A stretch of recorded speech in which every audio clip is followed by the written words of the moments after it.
Can you see the PPT? No, not yet. Yes, I think we can see it now. Now you can see.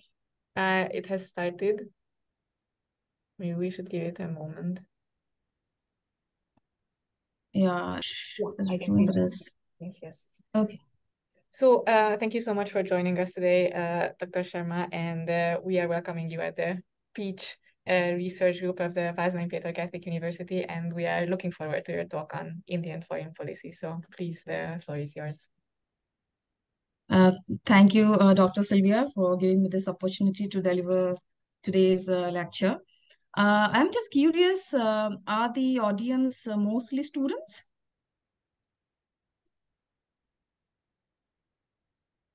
I think you have to unmute yourself. Yeah, yeah. Yeah. Actually, it's a mixture of experts and students, I believe. Okay. Okay. Okay. As you can see the screen, I will be, talking about Indian foreign policy and the global order, and also in that process, talk about the evolutionary process uh, of Indian foreign policy. Uh, as you know, it's a huge, in terms of the years I have to cover. It's 75 years. So what I have tried to do is, take out points and discuss more or less in details about Indian foreign policy since 1947. In deconstructing the two phases, I have also tried to bring in the concept of, constructing engagement, which I will be, briefly discussing with you. And, analyzing how normative and pragmatic considerations influence or shape Indian foreign policy over the years, and also its engagement with the world.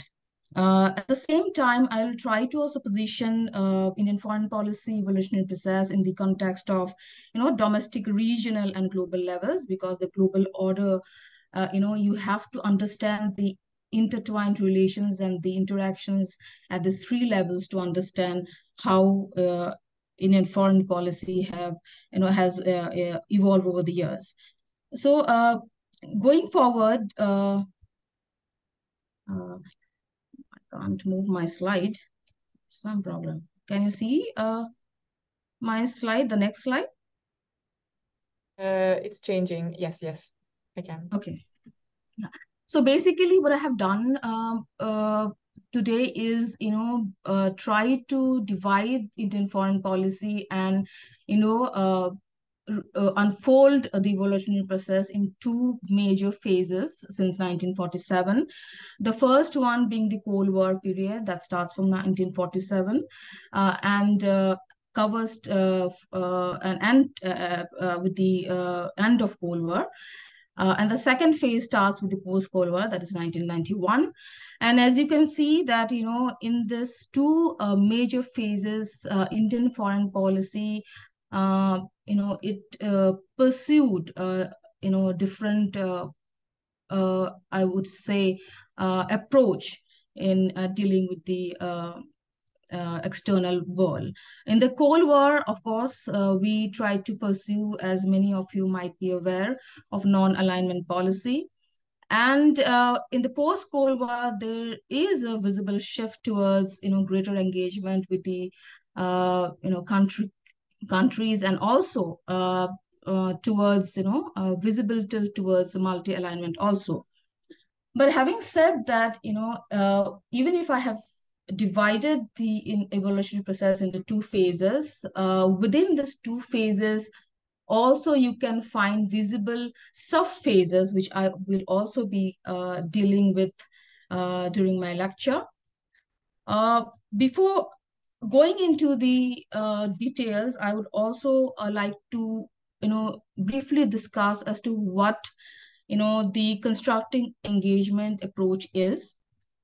It is basically nothing but, it is strategy which focuses on political, economic, security, diplomatic aspects, and is largely driven by, the fact that, or the need to pursue a country's national interest. And in that process, the normative, pragmatic considerations that influences country's foreign policy will also be considered in terms of India. So basically, what I mean to say through this constructive engagement is that, if Indian foreign policy is always driven or has been driven by, pragmatic interest or normative concerns. So that is, in short, the constructive engagement approach, which I think I would like to apply here. And particularly because it is necessary, because foreign policy, as is nothing but an external policy or strategy adopted by a country to, further its national objectives, of course. And these national objectives, they tend to change based on the changing dynamics in the global, regional, and of course the domestic level as well. Uh, in that sense, what Indian foreign policy, if you see the national or goals or objectives that we have been trying to achieve or through our foreign policy, basically that is continuous over the years, is to protect our strategic autonomy, to pursue, political, economic, and social policies that are, consistent with our national interests, as well as at the same time, we are also trying to promote our economic growth through, by attracting foreign capitals, technology into the Indian economy, and also, trying to maximize our access to resources and markets in other countries that will also help to accelerate the economic growth and development. So, coming to the first major phase, which is the Cold War phase. As I said that, the context is very important in understanding the evolutionary process. As Joseph Nye said that, he has given a concept called contextual intelligence, is how, leaders or policymakers, try to understand the surroundings, the present context environment, while making their foreign policy so that they can also further their national objectives or goal. As I said that within the major phases, you see that there are further phases, sub-phases in these two major phases. So within the Cold War, you can see two distinct phases, and also the nature of foreign policy change is also visible during this phase. The context I would like to define here or underline is that we are newly independent country, and that was very important at the domestic level context, because we're trying to build our own country, strong and self-reliant. And also, it is at the global level, it was the era of, or the beginning of the Cold War, where you can see the division of the world into two power blocks, as you might be all aware, one led by the US and the other by the former Soviet Union. So in that context, Indian foreign policy makers and leaders, they try to adopt the non-alignment policy, which is also, as you might have come across many scholarly discourses, saying that this phase is basically considered as idealist or or dominated by normative agenda, particularly can be seen what the normative agenda or issues that we can see that India was concerned about was the promotion of, causes like decolonization and disarmament at this point. So what is non-alignment policy, and why did India actually adopt a non-alignment policy, which I have already given you a brief overview of the context. So a policy, non-alignment policy, is defined as, not being allied with any bloc, particularly military blocs, because the Cold War period was marked by, division of the world into two blocs. The basic purpose was to, of course, retain, as I have been saying, the strategic autonomy in the exercise of foreign policy. Why non-aligned policy? I have already discussed that the interplay of global, regional, and domestic factors. I have already focused on the global and domestic. The regional, of course, is again influenced by the global politics, that is bipolarity, whereby you see that, uh, the, India's non-aligned policy was an instrument that has evolved through the continuous interaction with domestic circumstances and the external environment, both global and regional. And regionally, you see that during the Cold War period, there's a constant, uh, you know, relations between U.S. and Pakistan, Pakistan being our immediate neighbor. So that has been one of the context in which India adopted non-aligned policy. The non-aligned policy, many they have kind of debated if that has actually been effective in achieving our foreign policy goals. Often negative in terms in that sense. Particularly, there was the debacle in terms of the China-India war in 1962, which actually raised questions on the effectiveness of non-aligned policy at the domestic level, and also at the same time around. And this is also the point where the second phase of the evolutionary process under the Cold War started in terms of Indian foreign policy. That is 1962 to 1991. That is the second phase under the Cold War politics. So the China debacle has, China-India border dispute has been an important, landmark in terms of, the changes that has come over Indian foreign policy at a point of time, and also the India-Pakistan War of 1965. And there was after, because of the context that,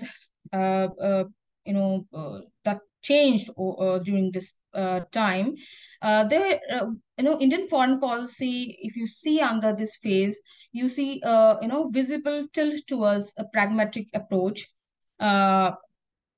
As I have already mentioned about the China and Pakistan war. And there were efforts at, adopting a pragmatic approach in terms of strengthening India's, military capabilities, given the, security parameters at that time.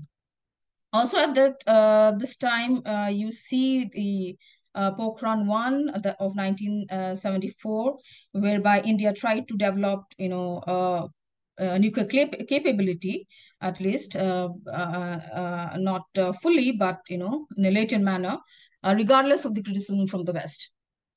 At the same time, I should also mention here that India continued to pursue, a policy of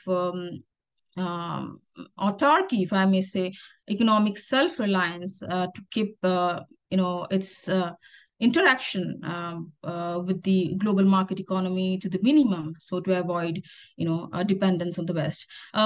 At the domestic level, also there were changes simultaneously with the death of first Prime Minister Nehru, and obviously the emergence of coalition governments, particularly regional parties at this time. So all this, the global changes in terms of US providing support to Pakistan, both military and economic, to counter Soviet Union's influence. And also the closeness that we can see in the 1970s onwards of China, US, and Pakistan. So that was the global context. In the regional context, of course, I have already mentioned the China-India War of 1962 and also the Indo-Pakistan War of 1965. So India was actually compelled to rethink its policy, which was previously, before 1962, was considered to be more idealist or, driven by normative considerations. Having said that, while India, also thought about changing the direction of Indian foreign policy towards a pragmatic approach, it continued to pursue also the normative issues simultaneously.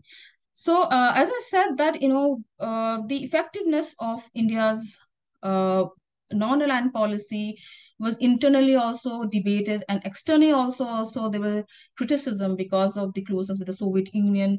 In 1971, Indo-Soviet Treaty of Friendship was signed, and there you can see that that was also a point where we see that the strategic interest actually necessitated the close relationship with the Soviet Union, with the 1971 Pakistan war, whereby Bangladesh emerged as an independent country, and the Cold War dynamics was also playing in that front, with the U.S. and Soviet Union being the main actor in that front. Coming to the second phase of Indian foreign policy, there are a lot of changes that actually came about during this phase. One being, of course, the changes in terms of bipolarity to unipolarity, whereby you see the end of the Cold War with the collapse of Soviet Union. And that actually changed the environment of Indian foreign policy drastically, actually, if I may say. And also you see changes in the regional subsystem or regional system, which, as I have said earlier also, that it was influenced by the global level too. Hereby also, I would like to state here that, the changes in regional subsystem was also because of the end of bipolarity and emergence of unipolarity, whereby U.S. alliance with Pakistan to to some extent diluted at that point of time. Also, third changes that was noticeable was that we have also changed. We also see changes in domestic priorities and policy, in terms that we had our economic reforms in 1991. We moved to a more export-oriented economy, whereby foreign trade and investment became important for India as well. So in that sense, you see that because of the changes at the three levels which I already discussed here, there were also changes in foreign policy after 1990s.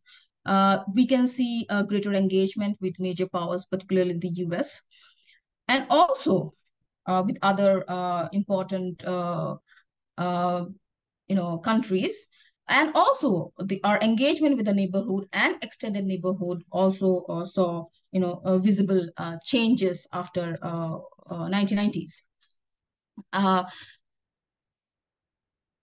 At this time, there was a realization that we have opened up our economy, and there was a realization that we, in order to have to enhance our strength and stature, we need to have cordial relation, particularly with the immediate neighbors, that is South Asia and beyond. And that's why you see two major policies being introduced during this period. The first one is, of course, related to the immediate neighborhood, that is South Asia. You can see in 1996, 97, we see the introduction of India's Gujarat Doctrine, which focused on the principle of non-reciprocity. It actually is considered to have made substantial change in the manner in which India's bilateral relations evolved with the immediate neighbors, especially the smaller ones. As I have already said that, there was a realization among the Indian policymakers and leaders that about the importance of friendly, cordial relations with neighbors. A second important policy which I would like to mention here is the Lucas policy that was introduced in the year 1994 to establish relations with the extended neighbor that is the Southeast Asia. And I'm sure that most of you know that it has come to be known as the ACTIS policy since 2014 uh, to boost, trade and foreign direct investment. Simultaneously, because of its Lucas policy, there was enhanced engagement also with the ASEAN countries, the Association of Southeast Asian Nations, constituting 10 Southeast Asian uh, countries. And also simultaneously, and subsequently, you see that relations actually evolved, and India became also a member of the Asian Regional Forum, that is the Security Forum of the ASEAN, and also the East Asian Summit subsequently in 2005, I think, yeah. And about the Gujarat Doctrine, what is important to note here is that, the first principle of reciprocity, which I have already mentioned, it actually was the most important, principle from my perspective, at least, because it gave the, neighbors like Bangladesh, Bhutan, Maldives, Nepal, Sri Lanka, the uh, the ability to maneuver their also national interest in a more conducive manner, not asking for a reciprocity by India. And also, there were also commitment on the part of the entire South Asian region, the countries of the region, to not allow its territory to be used against, against the interest of any other country of the region, non-interference in the internal affairs also, and respecting territorial integrity and sovereignty also, and peaceful settlement of disputes through the particularly bilateral negotiations and disputes. So that is also important, and actually at that point of time it also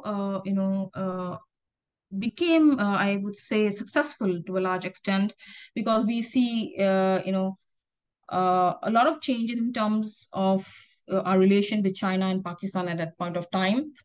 In fact, the confidence building measures with between India and China actually concretized, I think, in sometime in 1996, because of the efforts to build cordiality with the neighbors. Also, at the same time, because of the cordiality that was seen during this period, we also see a simultaneous progress in terms of the regional organization SAARC. The South Asian Free Trade Agreement was signed, and subsequently also, with time, the South Asian, Free Trade Agreement also was signed in 2000s. So in this sense, we see a greater engagement in terms of our foreign policy with countries. But of course, you know, uh, as I said already, that this phase also we had visible two subphases. This was one subphases which uh, started from 1991 and was continued till the late 1990s because of, again, certain developments. As I say, we had the Kargil War of 1999, despite the efforts to build cordial relationship with our neighbors. And also there were growing activities in terms of terrorism, that also led to the parliament attacks, and 2001 being one of that. So from 2000 onwards, you see the second part of the uh, or second phase of the Cold War period, uh, and that is a visible shift towards multi-alignment. The emergence of the concept actually and practice of multi-alignment, is actually visible from mid 2000s, and which gradually, of course, was re-energized after Prime Minister Modi came to power. And the visible trends and characteristic, if we see, of the multi-element policy was to, pursue, and manage both formal and informal partnership during this time with multiple states, and also on multiple issues. That was something very important, because with time also we see that there are uh, the number of stakeholders in terms of influencing global politics also increased, and the number of issues became also complex, which one single country,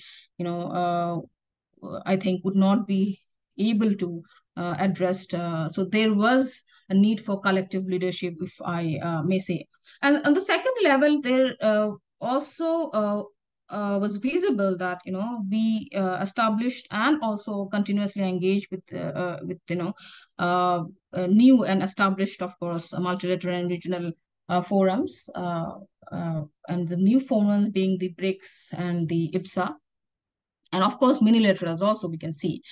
So the major national objectives, uh, of course, maintaining strategic autonomy, and also to advance India's national interests, both economic and social development, and also to improve India's national security environment concerning both internal and external threats.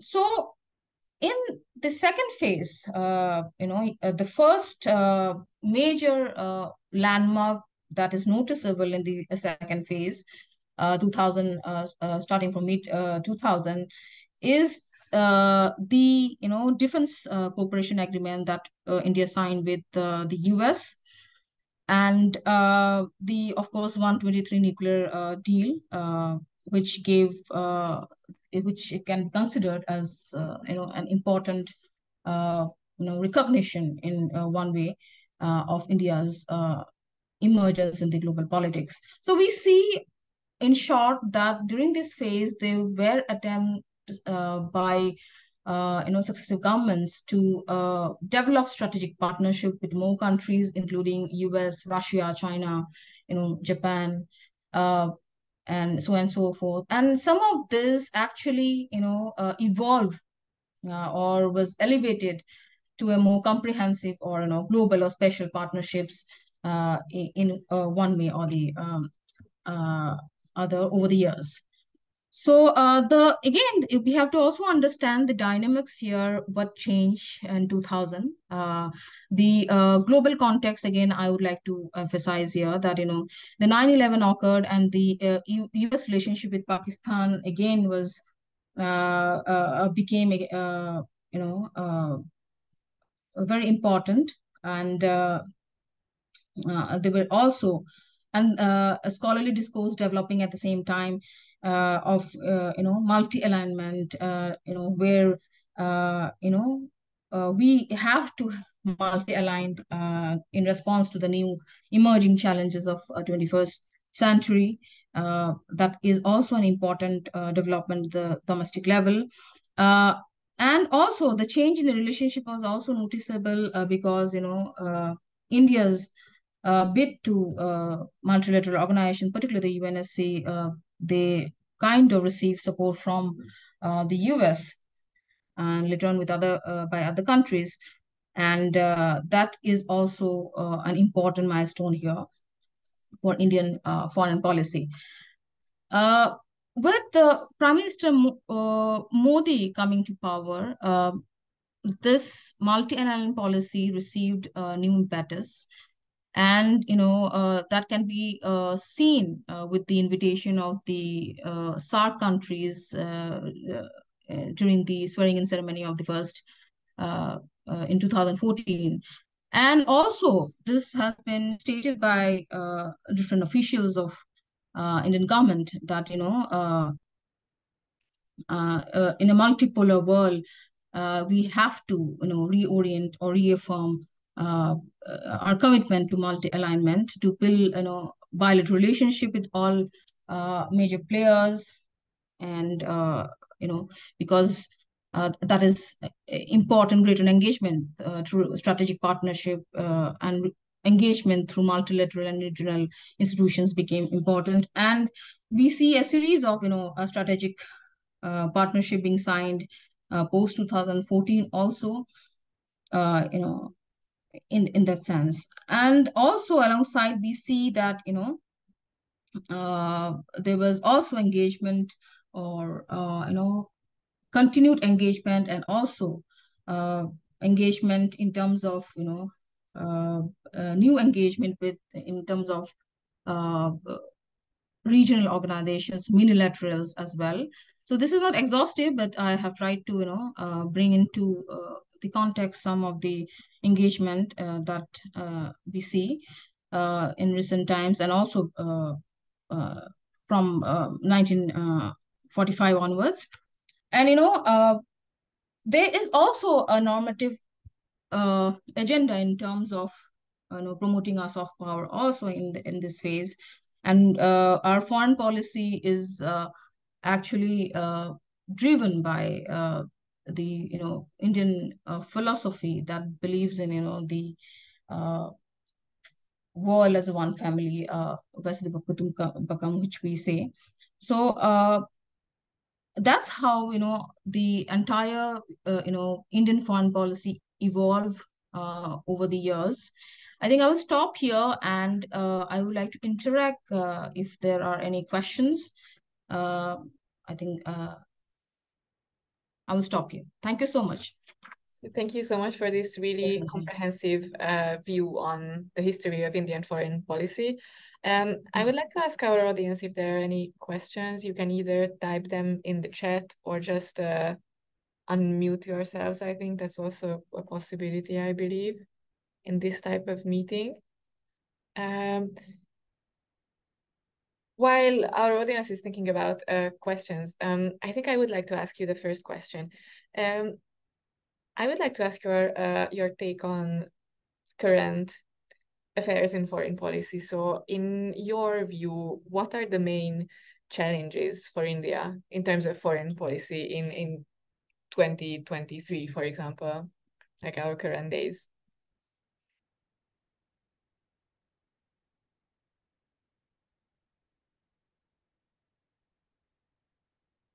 I think you are muted.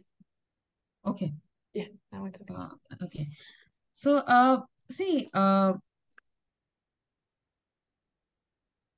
we have multiple of actually issues, particularly security concerns from immediate neighbors, as well as non-traditional security threat also, which we have been a strong advocate against, particularly terrorist activities and all. So I think both internal and external challenges, that needs to be uh, taken care of, because particularly because due to the growing uh, connection or interconnection between the external and internal.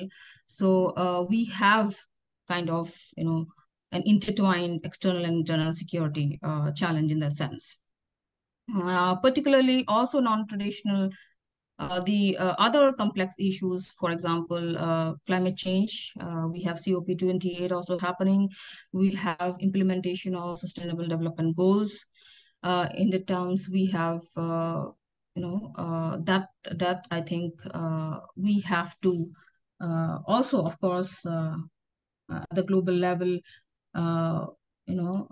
we have committed to, uh, fulfill the SDG goal, particularly the renewable energy context. So a lot of issues actually we have to take care of, if not challenge per se, but we have to take care of them. Any other question, please? I was actually wondering if we could talk a little bit about India's self-perception in the world and India's place in the world order according to Indian foreign policy. So, where do you think India sees itself in the world in according to Indian foreign policy makers?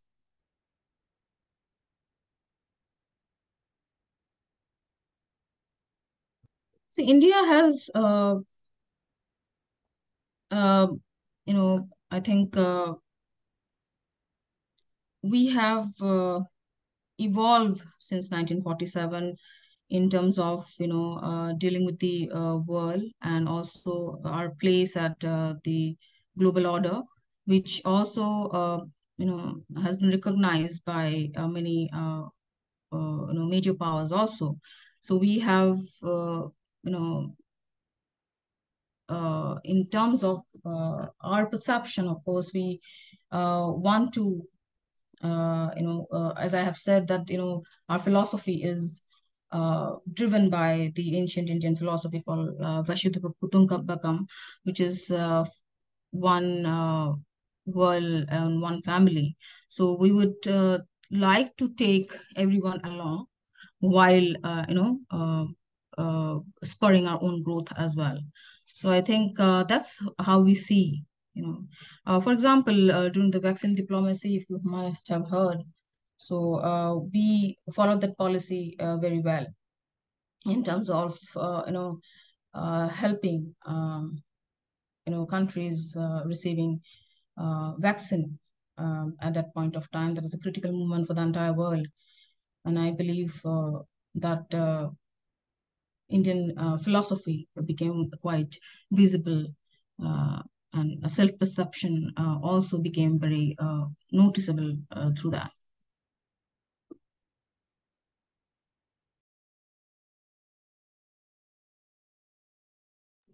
Sorry, I was muted. So thank you so much for your answers.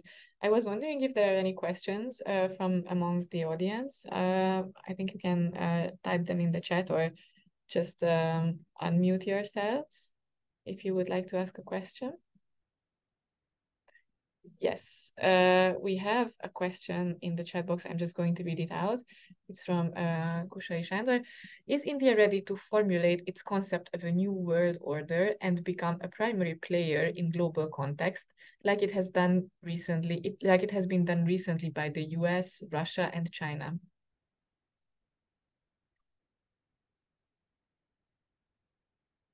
I did not understand the question fully, but India is already a major player in global context, I believe.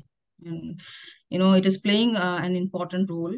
It has now, just we have the G20 presidencies where we have taken important steps in towards trying to uh, build a more cordial world order.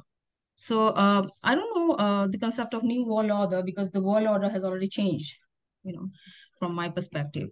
So I think we are already a major player in terms of global politics. Thank you. Um, I know it's getting late in your part of the world, so thank you so much for being with us here today, despite the late hour. Thank you so much for your insightful presentation, and thank you so much for engaging with our questions. If you are ever in Budapest in person, we would be very happy to host you and hear more from you. Actually, that will be actually very good, because online interaction somehow becomes a little monologue type. So Yes, it's yes. very difficult to understand what I am also saying and also how to interpret Mm. audience's questions. So I think an interactive session would be more entertaining for both of us. So I also look forward. Uh, uh, yeah, there's another question. Yeah, of course. We Indian diaspora is an important part of, foreign policy. There's other questions, Dr. Julia. So I just saw. So I think I will just Yes, yes, yes, answer. please go ahead. Just Yeah, of let me course, just read Indian out your diaspora. question. Maybe it it is an won't be important visible part in of. the recording. That's why I'm just. No, that's okay. That's okay. It is an important part of Indian foreign policy strategy. That has been visible, particularly from 2014 onwards. The kind of engagement and interactions of Indian leaders with the Indian diaspora, is a showcase of the special role that Indian diaspora across the world plays in shaping Indian foreign policy.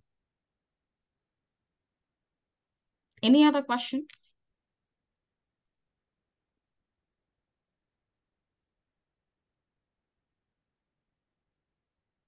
Is anybody else still typing? Just let me know quickly. So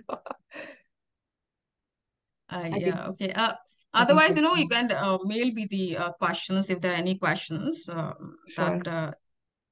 you would like to ask me. I would be happy to, answer or respond to those questions. Dr. Julia, if it's okay with you, you can also mail me you have my mail ID. You can Yes. with this. So thank you so much, Dr. Julia, for giving me this opportunity.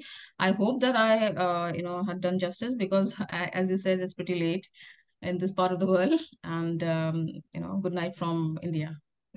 Thank you Thank so you so much. Have a great evening. Yeah. thank you, and thank you for our audience for being here as well. Thank you so much. And good night, everybody. Thank you.